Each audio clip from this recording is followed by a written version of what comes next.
Hello to all, welcome back my YouTube channel hashtag go in biology. कैसे हैं आप सभी? वेरी गुड मॉर्निंग सभी को। मैंने अपना पहला वीडियो अपलोड किया, काफ़ी अच्छा रिस्पॉन्स रहा बच्चों की तरफ से भी। आप सभी का मैं शुक्रगुजार हूँ कि आपने इतना प्यार दिया। हम उसी अपने सफ़र को आगे बढ़ा रहे हैं और आगे डाइजेशन को ही सीख रहे हैं उसके बारे में।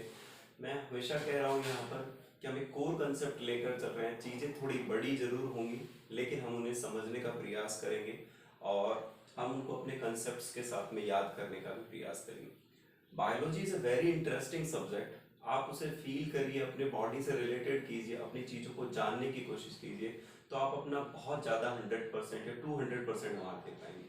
तो ठीक है, तो लास्ट वीडियो में हमने कुछ एलिमेंट्री कैनाल्स के पार्ट्स की बात की थी। उसके बाद हम टंग तक आ गए थे। टंग को हम डिटेल नहीं पढ़ पाए थे, अब हम टंग को आगे पढ़ने जा रहे हैं। सो प्लीज आप यहाँ देखिए मेरे साथ में। तो आज हम जो पढ़ने वाले हैं वो है टंग। तो टंग के बारे में जैसे मैंने लास्ट वीडियो में बताया कि tongue is a muscular organ.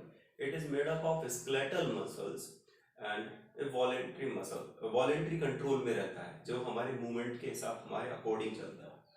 लेकिन उसके साथ भी अगर हम टंग की बात करें तो टंग के ऊपर एक सरफेस होता है, म्यूकस मेम्ब्रेन्स होती हैं, लैमिना प्रोपेरिया पाया जाता है और उसके पास बहुत सारी संख्या में लिंगुअल पेपिलीज पाई जाती हैं, जिन्हें हम टंग पेपिली या लिंगुअल पेपिलीज के नाम से भी जानते हैं। अब पेपिली क्या है, तो मैं आपको बताना चाहूंगा कि हमारी जीभ के ऊपर लगभग 8 से 10,000 टेस्ट बर्ड्स होते हैं और वो टेस्ट बर्ड्स ग्रुप्स में होते हैं और प्रेजेंट होते हैं पेपिलीज में। तो पेपिलीज एक वो पार्ट है जिसमें बहुत सारे टेस्ट बर्ड्स प्रेजेंट होते हैं। तो हमारी जो पूरी की पूरी जीभ है वो पूरी कवर्ड है पेपिलीज के थ्रू और वहां पर बहुत सारे उनके अंदर टेस्ट बर्ड्स प्रेजेंट होते हैं। तो हमने शुरू किया the tongue covered with papillae, कि टंग हमारी जो कवर होती है पेपिलीज के थ्रू कवर होती है और जिसको अपन लिंगुअल पेपिली के नाम से भी जानते हैं।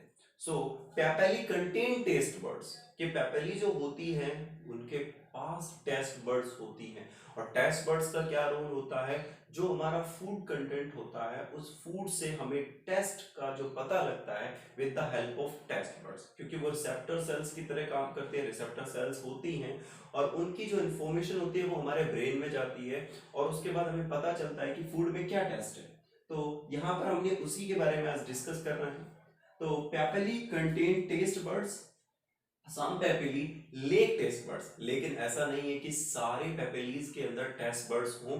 कुछ पेपिलीज ऐसी हैं जिनकी हम आगे बात करने वाले हैं कि जिनके पास टेस्ट बर्ड्स नहीं होते। तो वो क्या करते हैं, उनके पास कुछ अलग रिसेप्टर्स होते हैं, जो टंग रिसेप्टर्स होते हैं, टेम्परेचर रिसेप्टर्स होते हैं, जो हमें उस चीज का टच का पता लगाने का भी काम करते हैं। आगे जब हम देखें, इसके साथ साथ वो फ्रिक्शन ऑफ फूड का भी काम करते हैं, क्योंकि जब हम फूड को लेते हैं तो उन पीसेस को मेस्टिकेट किया जाता है with the help of teeth और उसके बाद सलाइवा के साथ उसको बॉलस के फॉर्म में चेंज किया जाता है। तो टंग भी उसको एक मथने का काम करती है वहां पर और उसके साथ फ्रिक्शन का भी काम करती है।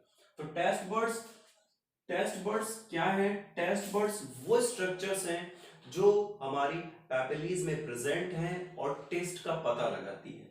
तो टेस्ट को अलग से हम गस्टेशन भी कहते हैं और इनका जो शेप होता है वो ओवल शेप होता है या ओवल बॉडी शेप होता है। तो मैंने यहाँ पर एक टेस्ट बर्ड का डायग्राम बनाया है, तो प्लीज आप एक बार यहाँ देखेंगे इस चीज को, फिर मैं आपको बताऊंगा कि टेस्ट बर्ड कितने सेल्स से बना होता है, टेस्ट बर्ड में क्या क्या पाए जाते हैं, इन सब की हम बात करने वाले हैं। तो अगर आप यहाँ एक डायग्राम देख पा रहे हैं तो मैंने एक ये सिंगल टेस्ट बर्ड का डायग्राम बनाया है जो हमारे पेपिलीज में प्रेजेंट है। तो ये लुक देखने पर आप देख पा रहे हैं, this is Oval shape like structure. इसके साथ अगर आप देखें तो सबसे पहले मैं सरफेस से बात करना चाहूंगा। तो सरफेस से जब बात करना चाहूंगा तो यहाँ पर आप देखेंगे जो सरफेस होता है उस पर एक लेयर है, एपिथेलियल लेयर होती है, लैमिना प्रोपेरिया भी पाई जाती है। तो यहाँ पर क्या देख रहे हैं कि यहाँ से कुछ खुल रहा है ऊपर की ओर, यानी ये पार्ट जो ओपनिंग है, ये ओपनिंग है, तो इसे कहते हैं टेस्ट पोर। यानी टेस्ट पोर वो पार्ट है जिससे gustatory hairs, very important part, gustatory hairs तो गस्ट्रेटरी हेयर्स टेस्ट पोर के थ्रू बाहर निकलते हैं और हमारे फूड से जो फूड कंटेंट के अंदर जो टेस्ट प्रेजेंट होता है उसे रिसीव करने का काम करते हैं। इसके साथ अगर मैं बात करूं तो हम यहाँ 3 तरह की सेल्स की बात करेंगे, सपोर्टिंग सेल्स की बात करेंगे, गस्ट्रेटरी रिसेप्टर सेल्स की बात करेंगे और बेसल सेल्स की बात करेंगे। तो मैं सपोर्टिंग सेल्स का काम बताता हूँ। सपोर्टिंग सेल्स अगर आप इस डायग्राम में देख रहे हैं तो मैंने यहाँ बनाया सपोर्टिंग सेल्स। तो सबसे पहले जब ओरिजिनेट होती है टेस्ट बड्स, प्रेजेंट होती है टेस्ट बड, तो उसमें सबसे पहले सपोर्टिंग सेल्स बहुत सारी गस्ट्रेटरी रिसेप्टर सेल्स के साथ प्रेजेंट होती हैं और गस्ट्रेटरी रिसेप्टर सेल्स के पास गस्ट्रेटरी हेयर्स होते हैं। तो आप यहाँ फोकस करेंगे कि supporting cells surrounded about 50 gustatory receptors in each taste bud, यानी सपोर्टिंग सेल्स एक ग्रुप बनाती है गस्ट्रेटरी सेल्स का, गस्ट्रेटरी रिसेप्टर्स का, और वो लगभग 50 के रूप में उनके साथ में प्रेजेंट होती है। तो यानी ये हेल्पफुल होती है गस्ट्रेटरी रिसेप्टर सेल्स के लिए। इसके साथ जो सबसे मेन कंटेंट्स सेल्स हैं, this is important, gustatory receptor cells, इनके पास एक गस्ट्रेटरी हेयर्स होते हैं। तो अगर आप इस डायग्राम में देख पा रहे हैं तो यहां से ये जो hair like structure taste pore से बाहर निकल रही हैं, these are known as gustatory hairs. तो गस्ट्रेटरी हेयर्स क्या होते हैं? गस्ट्रेटरी हेयर्स वो होते हैं जो फूड पार्टिकल से टेस्ट को सेंस करते हैं, यानी केमिकल सेंस होता है, और सेंस करने के बाद वो हमारी यहाँ नीचे बेस में प्रेजेंट सेंसरी न्यूरॉन्स क्या करते हैं, यहाँ से जो टेस्ट रिसेप्टर्स होते हैं उनसे रिसीव करते हैं इंफॉर्मेशन को और हमारे ब्रेन को भेजता है, जिसके बाद हमारा ब्रेन उसे एनालिसिस करता है कि किस तरह का टेस्ट है। इसके साथ में एक सेल और है बेसल सेल्स। तो basal cells actually primitive cells होती हैं। अगर हम एम्ब्रियोलॉजी जब पढ़ेंगे तो मैं आपको बताऊंगा कि एक ह्यूमन बीइंग में लगभग जब 8 से 10 सप्ताह के बीच में जब एम्ब्रियो का फॉर्मेशन होता है तो वहां टेस्ट बड्स डेवलप हो जाती हैं और वहां सबसे पहले बेसल सेल्स का फॉर्म होता है। इसलिए basal cells are commonly known as stem cells, the cells found periphery of taste buds, और वो पेरीफेरली प्रेजेंट होती है टेस्ट बड्स के लिए। तो प्लीज आप एक बार फोकस करें इस डायग्राम पर। तो यहाँ देख रहे हैं मैंने सबसे पहले बनाया गस्ट्रेटरी हेयर्स। तो गस्ट्रेटरी हेयर्स क्या स्ट्रक्चर है जो फूड में से उस टेस्ट को पता करेंगे। इसके साथ आप देख रहे हैं मैंने यहाँ बनाया है बेसल सेल। तो बेसल्स पेरीफेरली प्रेजेंट होती हैं, तो बेसल सेल्स भी प्रेजेंट है। इसके साथ आप देख रहे हैं गस्ट्रेटरी रिसेप्टर सेल्स। गस्ट्रेटरी रिसेप्टर सेल्स एक ग्रुप होता है जिससे गस्ट्रेटरी हेयर्स ओरिजिनेट होते हैं और वो गस्ट्रेटरी हेयर्स बाद में जाकर के फूड से इंफॉर्मेशन को कलेक्ट करते हैं और सेंसरी न्यूरॉन्स के थ्रू हमारे ब्रेन तक पहुंचाने का काम करते हैं। आराम से धीरे धीरे हम समझते हैं, आगे की ओर देख रहे हैं आप। इसके साथ मैं आपको बताऊं जो पेरिफेरली साइड है तो हमारी जो टेस्ट बड्स होती हैं उनके surrounded stratified squamous epithelium layer पाया जाता है, स्ट्रेटिफाइड स्क्वेमस एपिथेलियम। और उसके जस्ट बेस में अगर हम देखें तो वहां हमारे जीभ के नीचे सरफेस के ऊपर कनेक्टिव टिश्यूज प्रेजेंट होते हैं। मैं आपको बताना चाहूंगा कि हमारे जीभ के एंटीरियर यानी अपर पार्ट पर बहुत सारे पेपिलीज और टेस्ट बड्स प्रेजेंट होते हैं।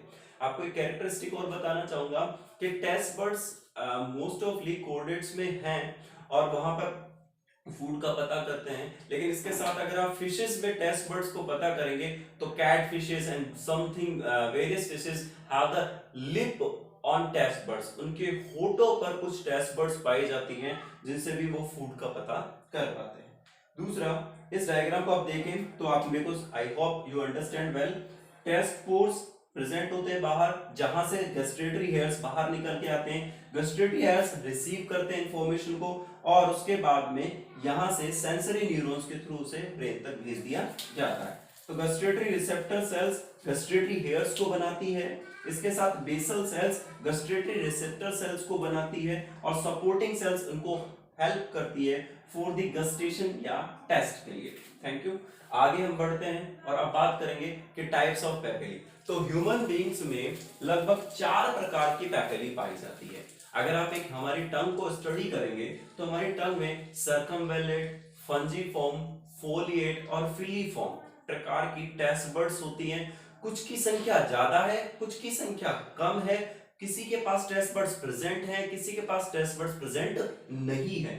अगर आप इन्हें देखेंगे तो समझ पाएंगे कि ह्यूमन बीइंग्स में 4 प्रकार के पैपेलीज होते हैं जिनके पास टेस्ट बड्स प्रेजेंट होती हैं। तो यहाँ एक ओवरव्यू अगर आप टंग का देखें तो मैंने बनाया है और उनकी लोकेशंस को समझाने की कोशिश की है कि टंग के पास कहां कहां पर पैपेलीज पाई जाती हैं। तो सबसे पहले मैं यहाँ पर बात करूंगा पोस्टीरियर पार्ट की। अगर हमारे जीभ के पिछले वाले हिस्से पर देखें तो इन्वर्टेड वी शेप दिखाई देता है और वहां अरेंजमेंट होता है सर्कमवेलेट पेपेलीज का, और सर्कमवेलेट पेपेलीज के पास भी टेस्ट बर्ड्स होती हैं। ये याद ही रखना है कि पेपेली हैव टेस्ट बर्ड्स।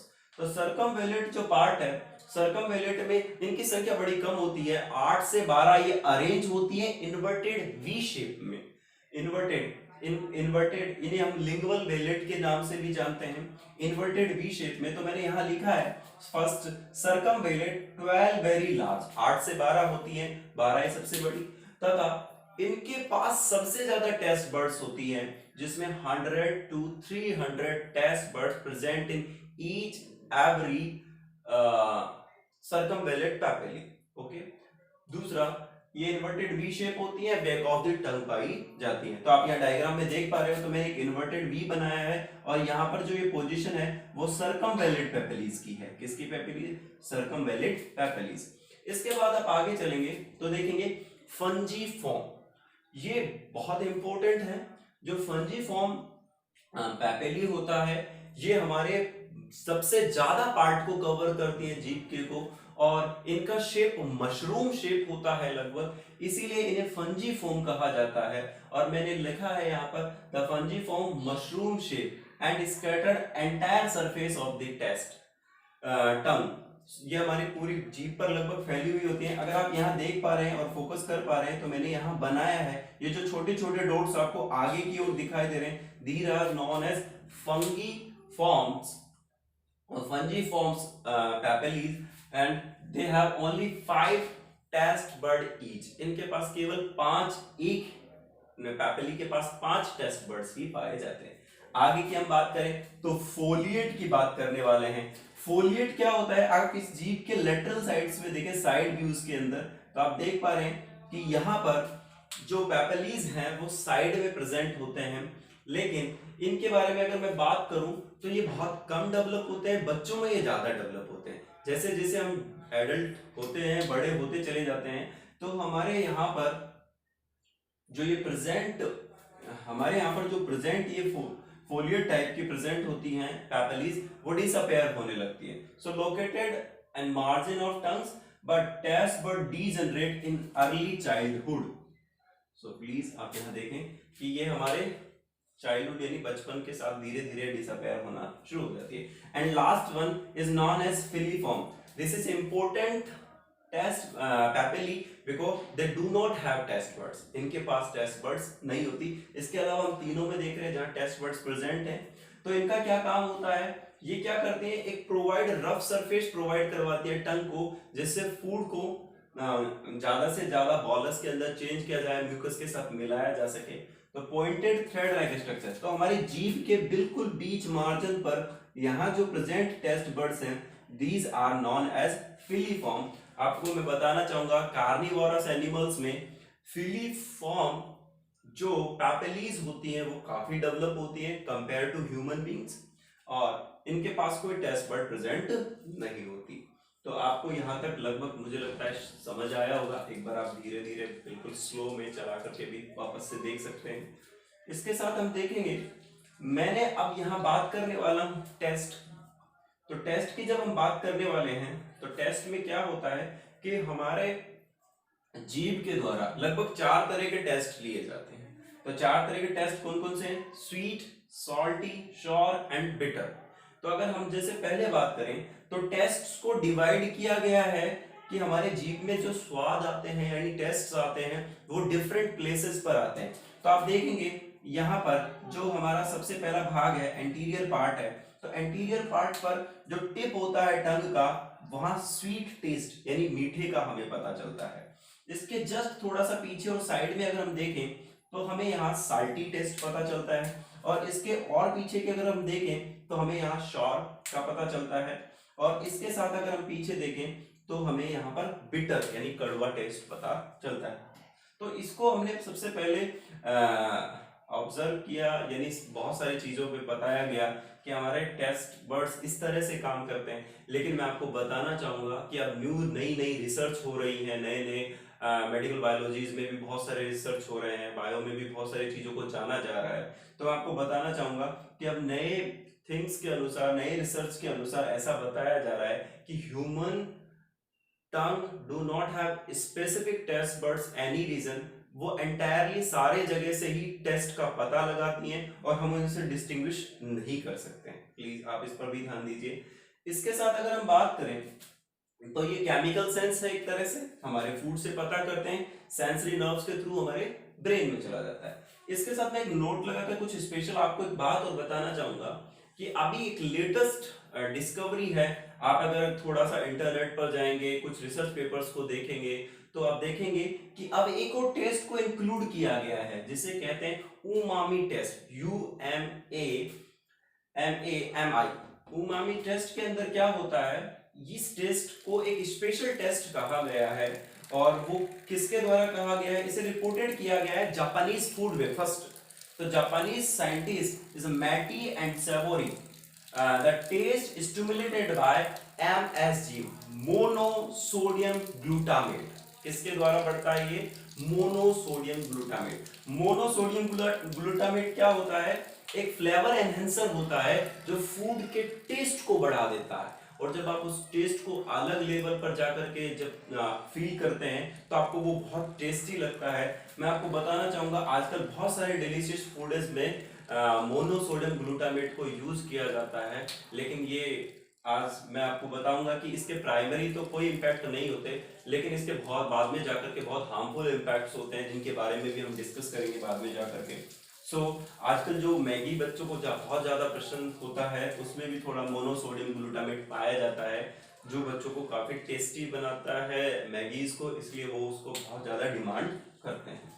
तो आज हमने टंग के बारे में बात किया। एक और मैं आपको बात बताना चाहूंगा कि हमारी जो टंग है, अभी हम डाइजेस्टिव्स के जब एसोसिएटेड ग्लैंड्स के रूप में बात करेंगे, एंजाइम्स की बात करेंगे, तो एक इंटरेस्टिंग बात और बताना चाहूंगा कि हमारी टंग जो होती है वो म्यूकस के साथ साथ एक लिंगुअल लाइपेज एंजाइम का भी सीक्रेशन करती है। जो लिंगुअल लाइपेज एंजाइम होता है विच एक्ट ऑन ट्राइग्लिसराइड्स।